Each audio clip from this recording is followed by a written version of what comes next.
With Mystic Mine coming to predominance, people need to learn a few things about Mystic Mine because I've been playing Mystic Mine since it basically came out and have experimented with basically every win condition that it could have that, is something that's competitive. And I hate to be the guy who says this, but you guys are playing Mystic Mine wrong. You're not thinking of this deck in the way that it needs to be thought of. You're still thinking it in terms of how you normally used to play in Yu-Gi-Oh! And I'm going to go over a couple of points as to why this is, and why, if you can realize the things that I've realized, you too can be someone who can succeed greatly at Mystic Mine and truly grasp how this deck actually functions. So firstly, I've shared my deck profile a few times and had a few people say, well, you have all of the draw spells at 3. That's cloggy. That's going to brick. Yeah, you're right. It is going to brick. But you know what else it's going to do? It's going to assure me that I get one of those in my hand. And all I need to do is hit Mystic Mine. It doesn't matter if 2/3 of my hand bricks if the rest of my hand gets to Mystic Mine. That's all that matters in this deck. Get to Mystic Mine, turn 1. You don't get to Mystic Mine turn 1, guess what? You lose. Auto lose. That's the name of the game with Mystic Mine. Like, if you try to put some other strategy in there to make it so that doesn't happen, then Mystic Mine's not going to be consistent. Period. So, yes, late game, they're all dead draws, pretty much, other than Pot of Duality. And, they don't even necessarily synergize with each other, with Prosperity and, I can't remember the other one. But point being, with Prosperity and, Indulgence, that's it. Prosperity and Indulgence. They don't synergize, and this and that. Does not matter. All that matters is hitting Mystic Mine turn 1. And in order to do that, the more draw spells you have, the higher chance that you'll get one of those draw spells in your hand. And you'll be able to play it. And you'll be able to get Mystic Mine. It's really that simple. It increases consistency of getting that one thing off. You're thinking in terms of, how combo decks are now, where every card in your hand is important for your combo. This is the reason people don't want to run protection against Mystic Mine, because that'll mean that one of the cards in their hand probably isn't going to be a combo. It doesn't matter if every card in your hand is useful. All that matters is that you have an extremely high probability to draw Mystic Mine. This is the main key to Mystic Mine. And I'm going to go on back to this point later. Okay? So, I hear people are running Beat Cop of the Underworld in Mystic Mine. When I found this out, I couldn't believe it. That is, to be quite frank, extremely stupid. You guys are thinking about this deck wrong. You're telling me you're putting monsters in your Mystic Mine deck so you can summon a monster to place a counter on Mystic Mine that will prevent it from getting destroyed one time.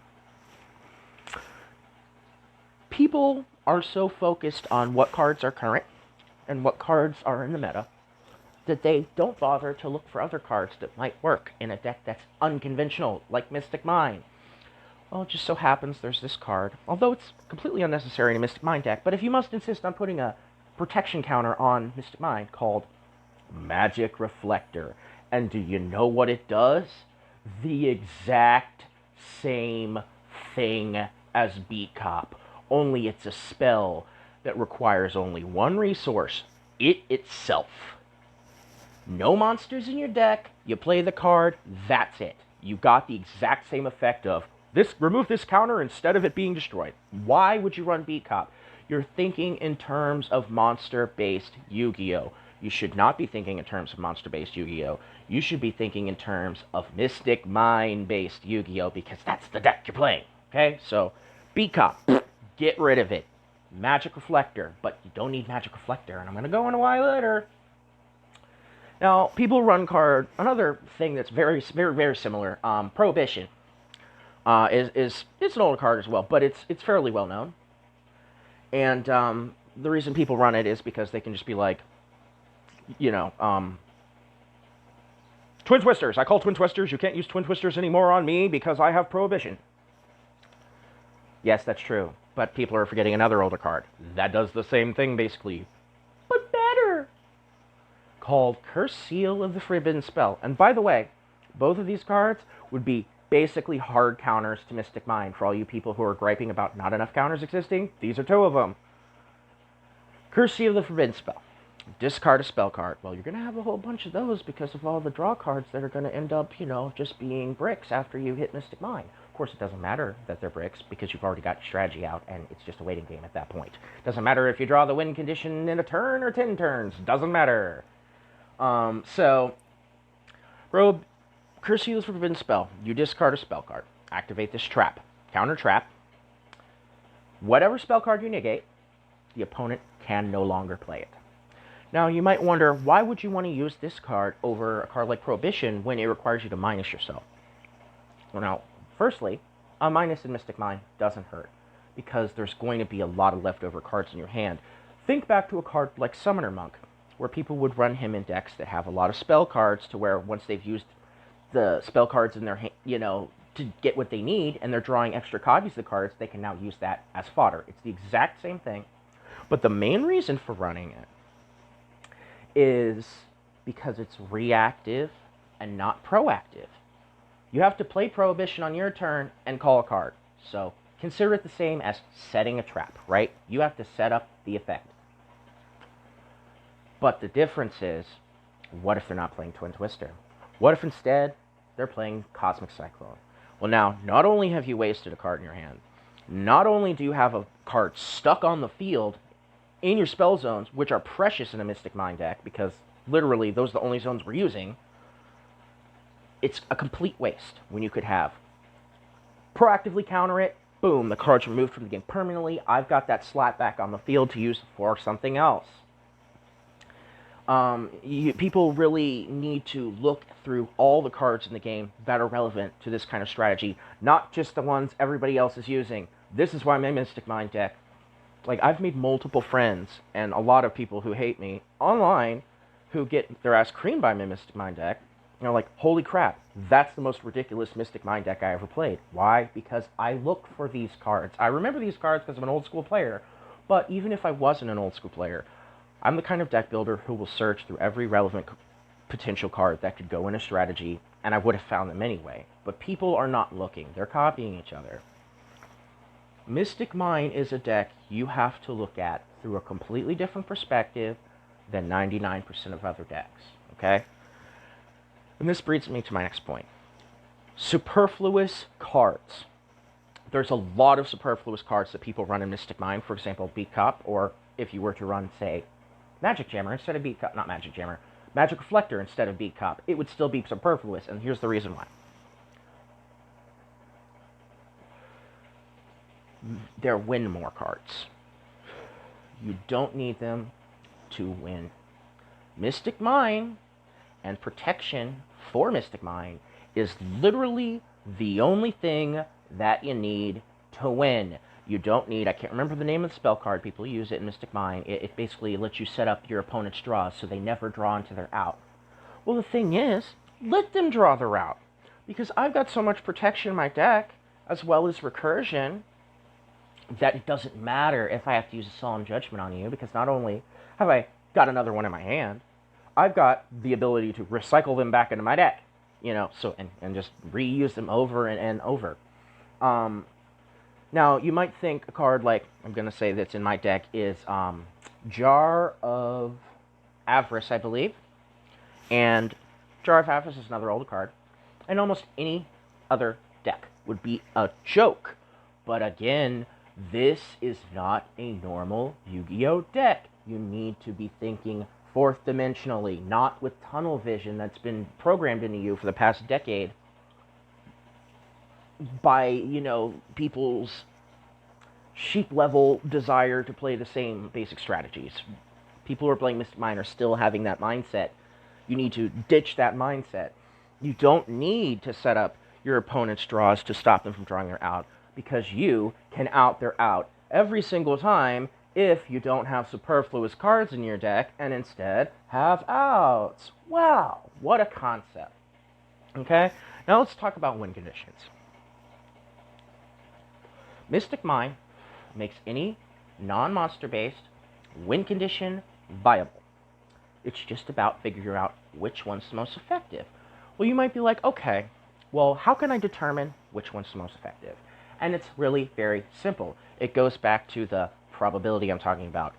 You have a lot of draw spells in your deck. Oh, they're all at 3 copies and they're bricky, blah, blah, blah. Doesn't matter. Again, doesn't matter. I've got more chances to hit a draw spell, therefore more chances to hit Mystic Mine.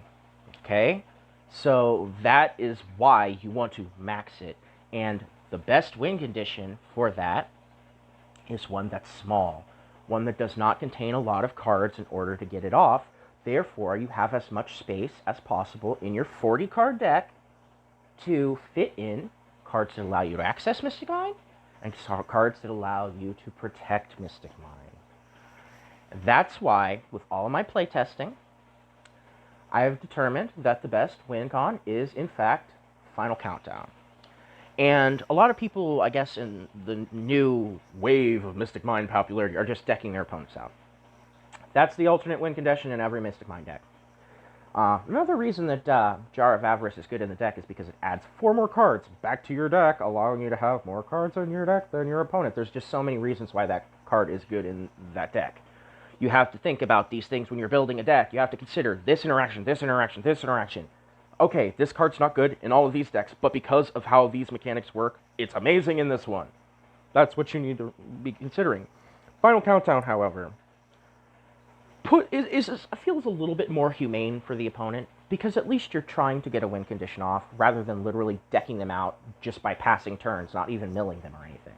And I used to run an actual mill engine of, Trickstar, Reincarnation, and Gift Card, I believe it was, or Present Card, whichever one's the one that makes them draw.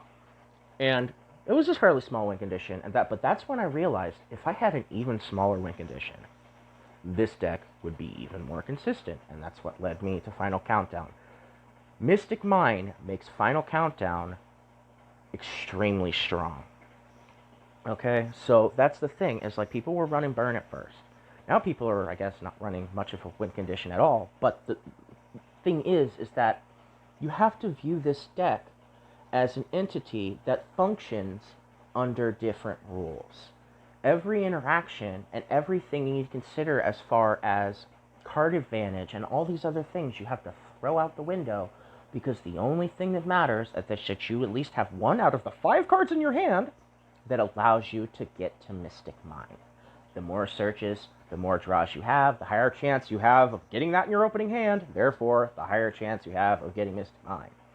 I would say my build of the deck hits Mystic Mine turn 1 90% of the time. And because of how strong the lock is and how quick it happens, I would say maybe 10% of players can weasel their way out of it. And, other than ones that are playing, like, decks that are very spell destruction oriented. Those are automatically going to be a loss you're going to take, probably, because, there's always going to be bad matchups in every game. But the point being is that you need to think of no superfluous cards. No monsters, especially when there's spells and traps out there that do the same thing but are more efficient in this type of strategy. Fuck stupid shit like Prohibition. And small win conditions. This creates a well-oiled, highly functional machine that spits out Mystic Mine with the highest odds. You just do the math. I have, instead of 2 chances to drawing this draw spell, I have 3.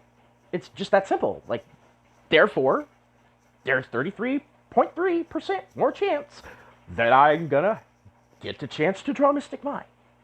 That's what it comes down to. You don't need all this extra stuff when you can just get Mystic Mine turn 1, get a couple of protection, spells out there, traps, most of them are traps. And that's it. You just wait until you finally draw Final Countdown, and bam! Then your opponent can either, continue to suffer, or they can scoop. Which I have no problem with them scooping. I don't blame you. And this isn't me trying to attack anyone or be a jerk. But the thing is you guys just refuse to think outside of the box. And it's so incredibly simple once you realize what it all is. So take it from me, someone who's been experimenting with the deck and someone who has a very, very keen ability to find a way to take a cheesy strategy in any type of game and break it. This has been Jelly Skeleton, schooling you all on how Mystic Mind decks actually work. Peace out.